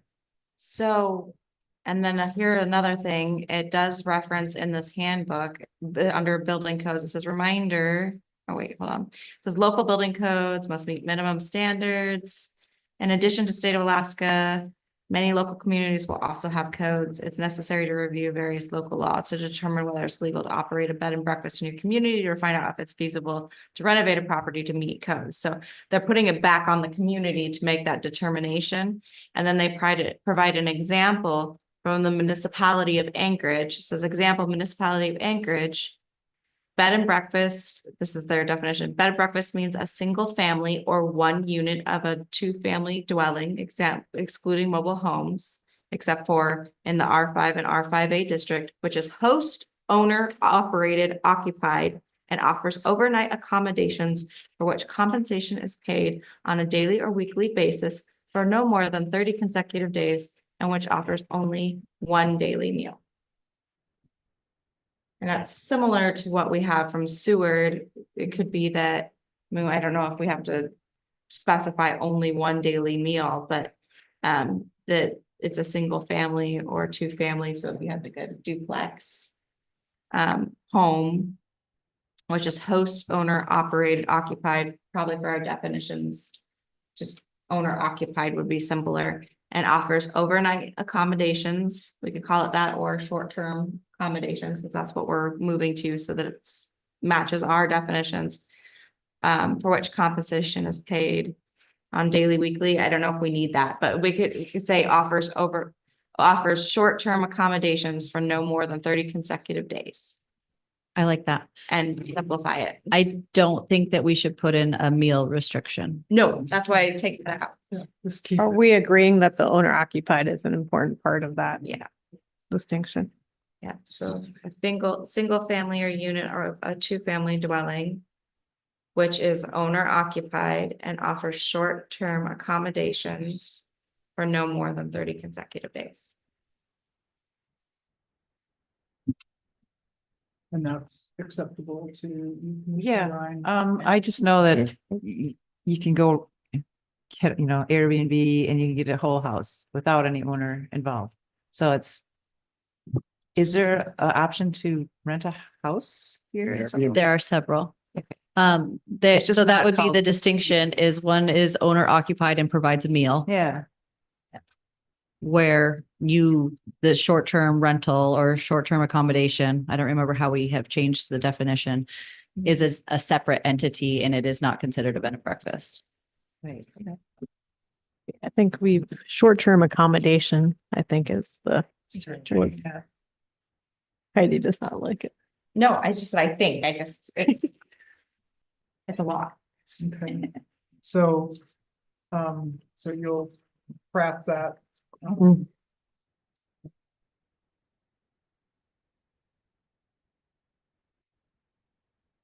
So we have two remaining ones. One is, we had talked about it,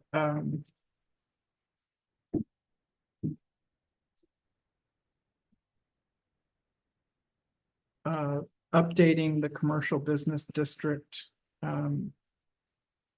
definition. And so a member of our public here had submitted this a while ago, so and that's the definition that's provided there, so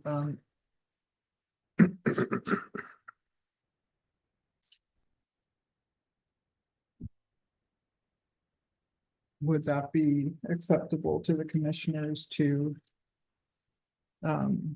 adopt this? If there are any other comments, and that's on page 32.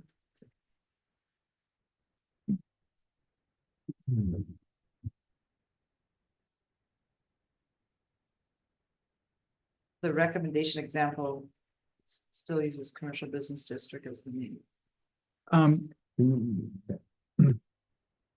I'm sorry, central, excuse me, so central, is it the central business, sorry, central business district is the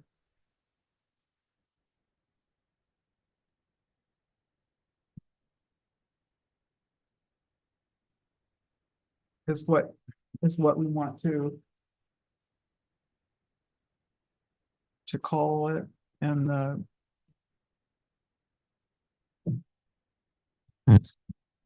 So as a subcommittee, we thought reevaluating the name. So I think here are two different items up for discussion, but we had discussed changing the name from the commercial business district only because we also have a commercial district.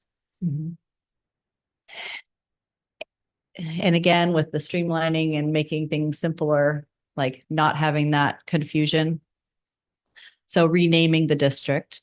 And then the second was to evaluate the purpose of the district.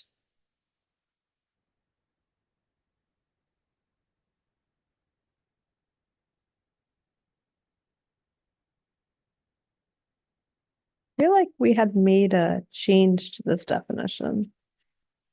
But that's You know, no, I may not have grabbed the most, maybe I didn't grab the most current definition. There had been two options, and I think this is an edited one where we did put in serving locals and visitors alike by recommendation. Yeah, that's what's, Can we change that to serving residents and visitors? For a more, official terminology. We have to define locals.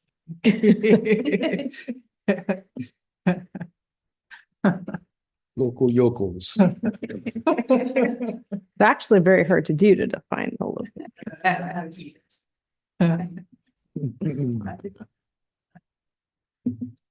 Okay, yeah, so it's up there. Okay. And then take out the we and just say the district. District. And foster concentrated area of commercial and business. Oh, I think we took out the commercial. Yeah. Concentrated area of commercial, or I mean, a concentrated area of business, That's what it including was. but not limited to shopping, entertainment, office facilities, restaurants. And tourist-oriented development and accommodation in a compact, convenient, pleasant, pedestrian, oriented in our uptime. Yeah, all of that. We need entertainment and tourist oriented stuff, facilities. Yeah. Yeah. So what I have left is central business district. This district is intended to be the community center for Seldovia, serving residents and visitors alike. The district aims to foster a concentrated area of business, including but not limited to shopping, entertainment, office facilities, restaurants, and tourist-oriented development and accommodation in a compact, convenient, and pleasant pedestrian-oriented center.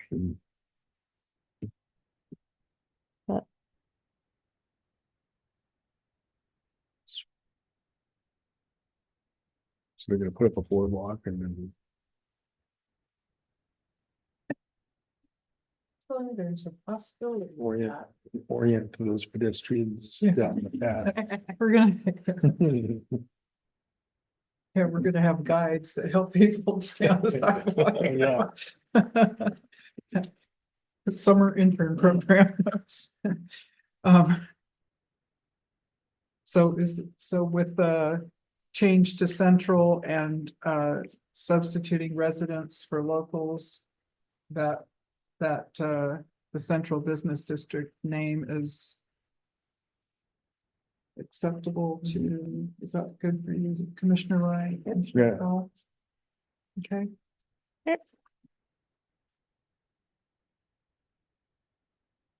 And we put them on walking tours. The tour guide. Well, Cindy Mon does a pretty good job of that.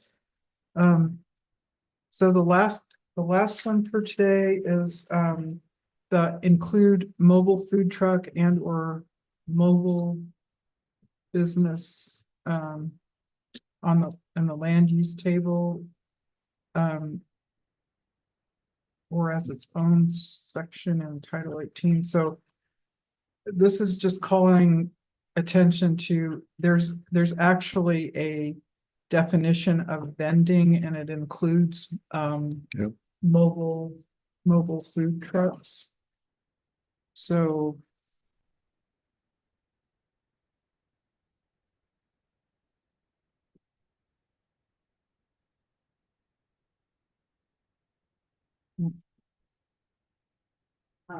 I think we just, I notice in that definition that it's specific to city approved locations, and I believe that the definition of vending's intent is to speak to use.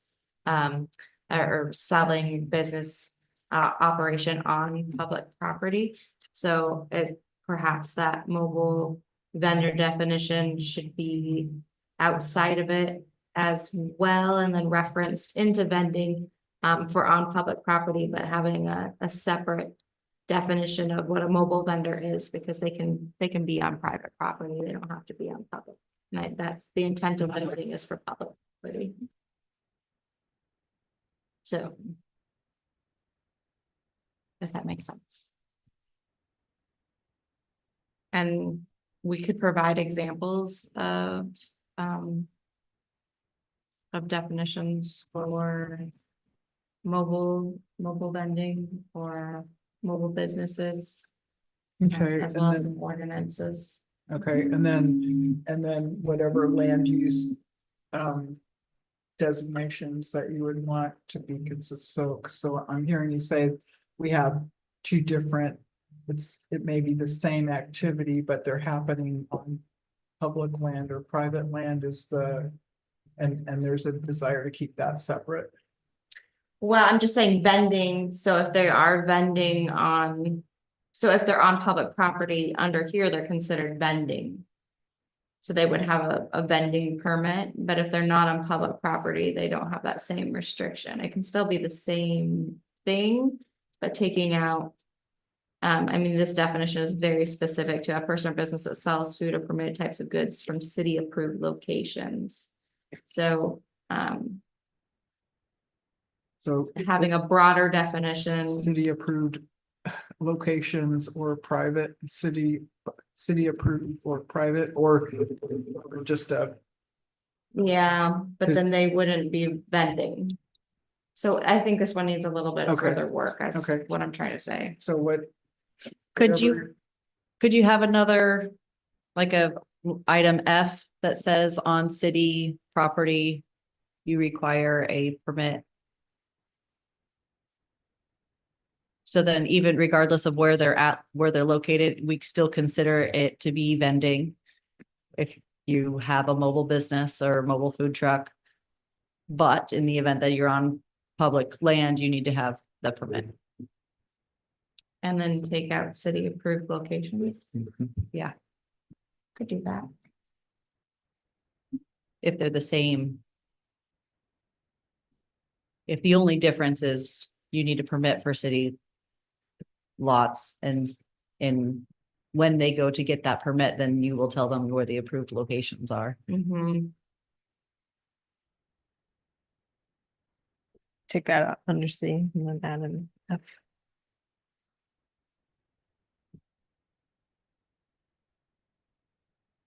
And then so we're considering a mobile business vending.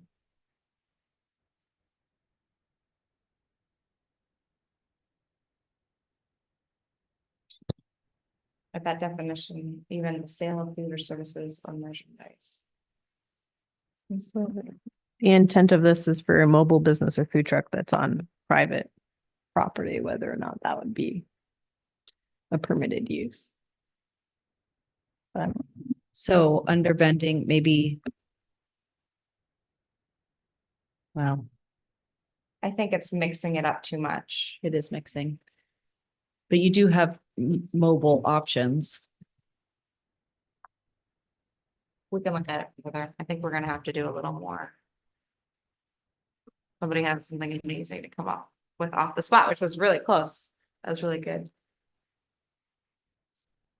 Okay, well, so I want to thank you very much for going through this process, because it's like we made significant progress, and I know Allison, you had expressed a desire for things to get moved through and the code updated. So I think we've made some really good progress to that, and so thank you for taking the time to do that. Significant. So I just wanted to check in because just to be mindful of everybody's time and what the will of the group was in terms of we're at 8 o'clock right now, which our meeting was 6 to 8. So I just want to check in to see what we need, what we should do in terms of we have some more agenda items, and is there anything that should we go ahead and just work through any particular one that's urgent from a time standpoint, or do we defer? Because if we defer it, it will be till August. So yeah, for that on your kind of intended schedule, there was a July 24th to do a public hearing. Were you intending that to be a special meeting? I think we can, we could adapt it to whatever, we could have a public meeting for part of it, and we could continue on if that's, thank you so much. I was being on the next meeting. Sorry. I was just listening for the next meeting. Oh, so it's potentially the 20. Our next official meeting is on August 7th, but we were just talking about the possibility of another meeting on the 24th. We will have a meeting on that day, likely for a July 24th for the public hearing. Yeah, there's a public hearing. But we can, after we get the public hearing done, we can do more, but we haven't quite got there yet. So what I guess from the staff perspective, I know that sometimes timely things, so is there anything that we should cover tonight from a time sensitivity standpoint? If we could just have a brief discussion on the staff review of the 2014 comprehensive plan, because I think that can be a valuable document to utilize in discussion about the city council's upcoming capital improvement program, and how to make sure that their priorities align with the comprehensive plan. So that would be my only request. Okay, so is that okay with the commissioners? We just go a little bit long and cover the comprehensive plan review, and then we'll close the meeting, and then we can add the remaining agenda items after the public hearing. I mean, if Or that's the will. if that's the will of the commission. I'm just asking. Yeah. I'm definitely, this isn't we should do this. I'm just asking. Yeah.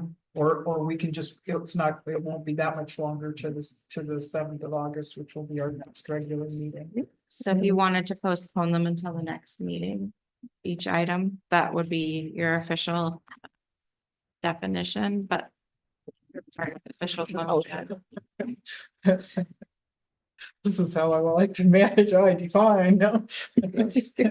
No, yeah, if that works for you. I defer to my constituents.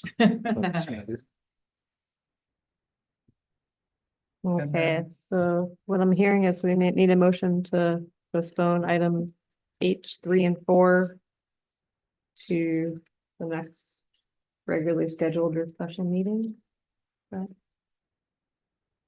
then we're gonna cover the remaining, the comprehensive plan just now after this meeting. So if I could get a motion to move the stated agenda items to the August 7th meeting. I'll move to defer items H 3 and 4 until the August 7th. Second, I guess and then if Madam Clerk could do the roll call, we'll vote on the motion. All those in favor? Commissioner I, Yes. Commissioner Sweet, Yes. and Commissioner Kroll. yes. Okay, we have 3 yes for the motion.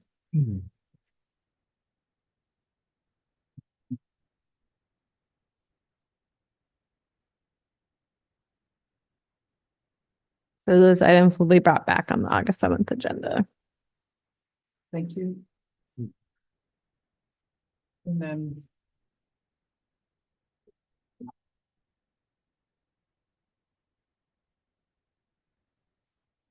Staff want to go ahead and do the staff reports. The review of the 2014 comprehensive plan implementation goals. Thank you. Thank you, Madam Chair. So if you look at page, what is it that we're starting on here? 58. Starting on page 58, I'm sorry, I should have done some lines around these boxes. In discussion with Chair Sweet, it was mentioned that perhaps we could do an internal audit of the comprehensive plan in reference to what has been completed, what still needs to be completed, and formulating a plan on how to move through with completing those items. And after sitting with it for a while, I had to begin the process because I really wanted to see what the city had done and what was left. So these are just factual items that have occurred within the city that relate back to each recommendation. And if you remember in 2021, the Planning Commission completed a review of the 2014 comprehensive plan relating back to the goals. But I found that in discussion with the chair and the Planning Commission and with the applicants for the previous topic, it keeps coming back to implementation. And if you look under the implementation, what those recommendations are, where are we in that process? So I went through each of those recommendations and they're listed out by actions, policies, synergies, and contingencies, and just provided information based on my historical knowledge of being at the city since 2017. So not since 2014, but I did have some awareness of things that had happened prior, and legislation and action that had been taken, and provided it in the second column. So, I guess it's technically the third column. So first column is the number. Second column is the recommendation. Third column is what the city has done so far. Fourth column is any notes, like for instance, on page 59, under A7, new Seldovia water treatment plant. Well, that was completed in 2017. That came online in May 2017. I did also include a category in the last column if the commission wanted to provide feedback, not tonight, but in a future meeting, and we can do this however you guys want. And just initial thoughts was you know, like, how are we doing when it comes to each of these items? What is the priority level and what are the next steps that the commission feels that the city should take on these, and then we can provide that back to the council so that they kind of have a roadmap on what's next. The priority level is included because that's how we operate our capital improvement program. And it helps because, like the mayor said, when we were discussing that, you know, we have 17 number ones or something, he said, you know, there's a lot of priority number ones. So realistically, while we're trying to get through those, some of the number 2s and 3s and 4s are kind of happening in the background, but they're not as much as the focus until we get some of those 1s done. You know, then we can bring the 2s up more to the forefront. So all of these items are mostly in motion all of the time, but where is our primary focus? And it would be helpful to have that feedback from the commission or that recommendation to then have that discussion with the council and help them determine then if there are items that relate back to their capital improvement program or their city council priorities for next year or budget. Making sure that they all connect and talk to each other, if that makes sense. So I'm not expecting that you guys have read this progress report yet, but hoping that potentially the commission would want to have a discussion on this in the future and help make that determination of how we move forward, or, you know, it's a look back and then how do we move forward, and open to any feedback, suggestions, however we can make this smoother, or if this just doesn't work. But this was my initial pass at evaluating where the city is in terms of implementation and how to move forward.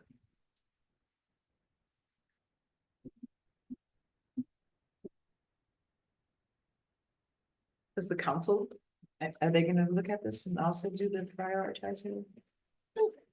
So they haven't seen it yet. You guys are the first pass, and my thought being that if you guys provided this information and then they could review it, and if they had anything additional to add to it, and then they can utilize it. Because it is a task, and it is considered a planning commission task to review and update the comprehensive plan. So if you guys are up for the challenge. Should we add this to the next month's agenda to do that? Perhaps, Yes. this is homework. Okay. Yes, ma'am. Yeah, so I think this was just to provide an overview of it and provide you with the document so that we can have more of a discussion on it. Yeah. Later. If we kind of learn by doing, then we can at least have that as a way to have a conversation. And then, like, one of my questions is the city council, when they do priorities, do they actually tag the priority, the CIP projects with a link back to the comprehensive plan, so that you know that if you're working on a comprehensive plan priority? So the CIP is very new. It's only 3 years. But I know that was in its implementation, that was a goal, was to be able to reach that. It was pretty heavy lift administrative wise to just get that document out there. But I feel pretty confident, especially with this in hand, that when we move through the next CIP process, which does begin in August typically, that we can then take all those items and link them back. And then if we have a priority level for them, then that helps, because we also have a priority level in the CIP, and being able to compare and make sure that the CIP really is addressing the plan for the community. Okay, so yeah, that would be, I think it would be nice. And then if you're doing grants or anything, and you can say that this project is part of our comprehensive plan, then that also, I think it's another way of getting, hopefully engaging funders that we're actually doing strategic planning, and that we're linking our thoughts in different areas. Well. Yeah, that kind of outlines what the purpose of the strategic plan is. I can provide a document separate to you that has lines on it to make it easier. Okay. If you feed that into the AI there. and have it- And I could probably take out that fourth line and just move that below progress report, and then that'll give you, it'll be not so spread out. The next steps, but that was kind of a staff spot, but really it should be next steps from the commission. So we can put it under the progress report. Just to make it a little more legible. And there's not a lot there.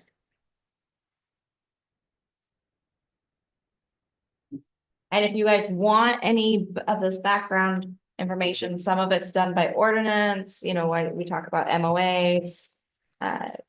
It's Road certainly, reports, any of this background information as you There it read, and they find it pertinent that you'd like to have that included, just let us know, and we can also provide that. guide development and strategic community investment.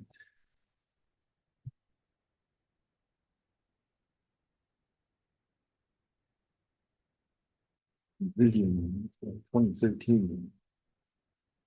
When will they, this council be doing the CIP? So typically we start in August or September. The goal is just kind of start in August because it should hopefully be adopted by December. We use that, the council uses that. And they did it combined last year, which worked really pretty well to adopt the CIP and then to put forward their items that they want to request for from the state legislator for capital projects. And so it's a nice little packet that has a resolution, that has the documents from the CIP related back to those requests, those legislative priority requests. And that's due typically beginning of February, but I've seen them close it early, so the goal is to have it completed by December. Yeah, they typically like to have it submitted before January 15th if they can. Before the start of everything. Okay, so we have our homework.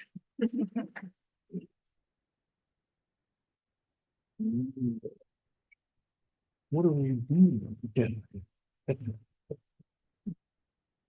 And then so if anything else from anyone on that item?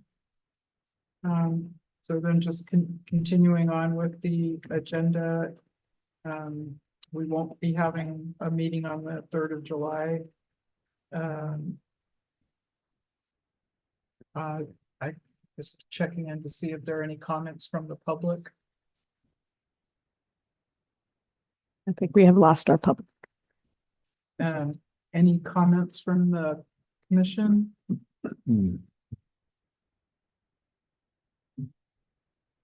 I was really glad Cole was here to help us with that portion, and also Walt, Jerry, and Chris. Hopefully they're not too dismayed by the need to provide a little more detail.